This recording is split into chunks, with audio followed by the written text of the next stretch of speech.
कभी ये सोचा है कि जब हम बस हे सिरी कहते हैं तो एक चुपचाप पड़ा फोन फौरन कैसे जाग जाता है।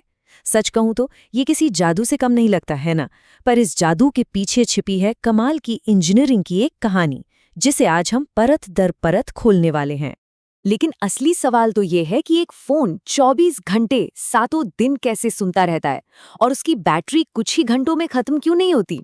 बस यही वो पहेली है जिसे हम आज सुलझाएंगे।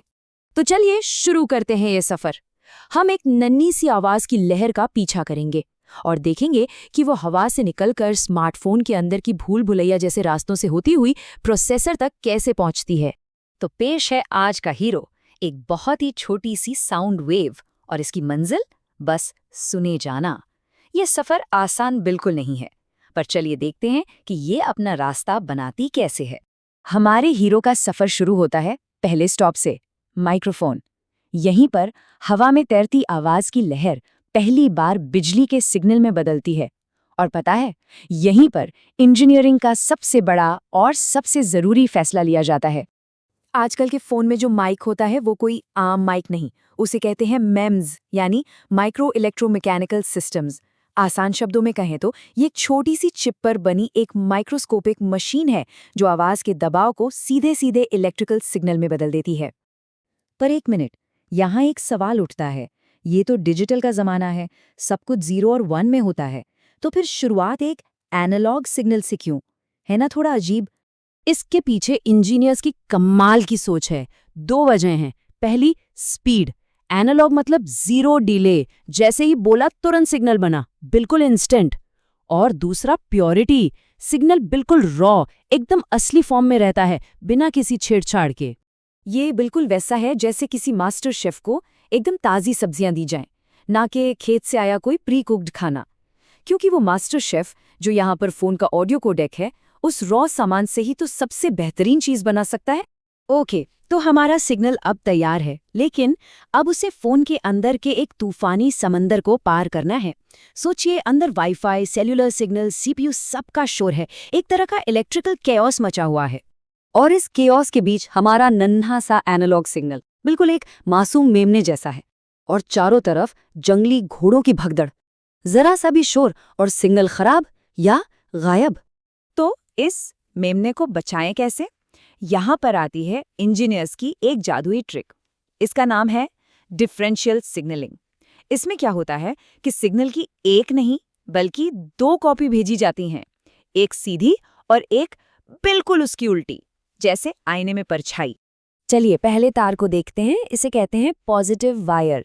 इस पर हमारा असली सिग्नल है, यानी V सिग्नल। लेकिन सफर में ये बेचारा बाहर का शोर V नॉइज भी पकड़ लेता है।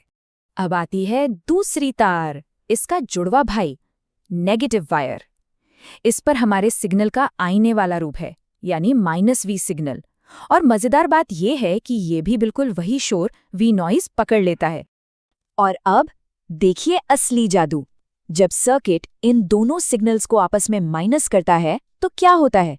जो कॉमन शोर था V नॉइज, वो हो जाता है कैंसल आउट पूरी तरह से, और बचता क्या है?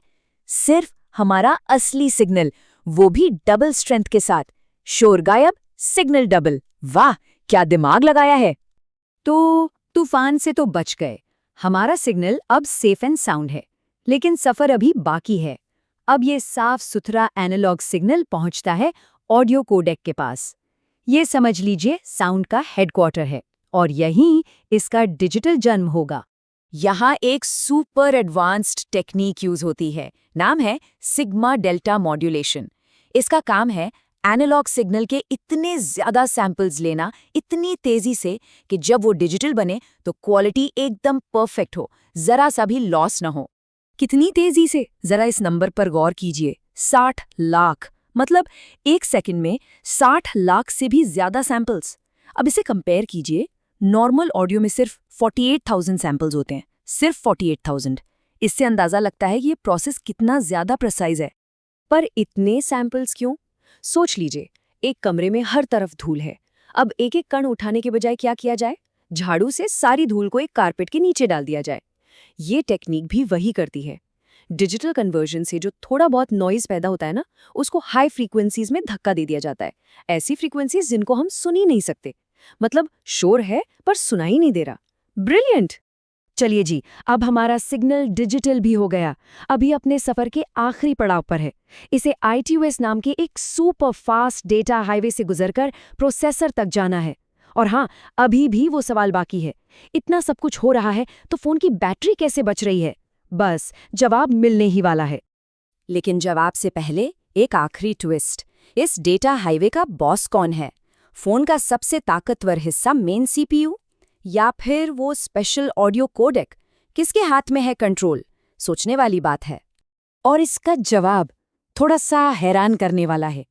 यहाँ का मास्टर यानी बॉस है ऑडियो कोडेक, और फोन का ऑल पावरफुल CPU वो यहाँ स्लेव है, यानी वो सिर्फ कोडेक के ऑर्डर्स फॉलो करता है। उल्टा हिसाब है बिल्कुल। पर ऐसा उल्टा क्यों? वजह है एक छोटा सा दुश्मन जिसका नाम है जिटर। जिटर क्या है? ये क्लॉक सिग्नल में होने वाली मामूली सी टाइमिंग की गड़बड़ी है। लेकिन ये मामूली सी गड़बड़ी ऑडियो को खराब कर सकती है, बिल्कुल वैसे ही जैसे कैमरा हिलने से फोटो ब्लर हो जाती है। ऑडियो कोडेक CPU के मुकाबले एक ज्यादा स्टेबल और क्लीन क्लॉक सिग्नल पैदा करता है, इसीलिए पावर उसके हाथ में है। और अब वो ग्रैंड फिनाले, वो राज जिसके लिए हमने ये पूरा सफर तय किया। बैटरी कैसे बचती है? जवाब है एक छोटा सा सुपर एफिशिएंट चिप, AOP, यानी ऑलवेज ऑन प्रोसेसर। देखिए इसका काम करने का तरीका कितना स्मार्ट है। पहली बात, ये नन्हा सा AOP लगातार ऑडियो सुनता रहता है, जबकि फोन का मेन पावर हंग्री CPU चैन की नींद सो रहा होता है। दूसरी बात, इस AOP को सिर्फ एक काम सिखाया गया है, बस एक फ्रेज पहचानना है, हे सिरी।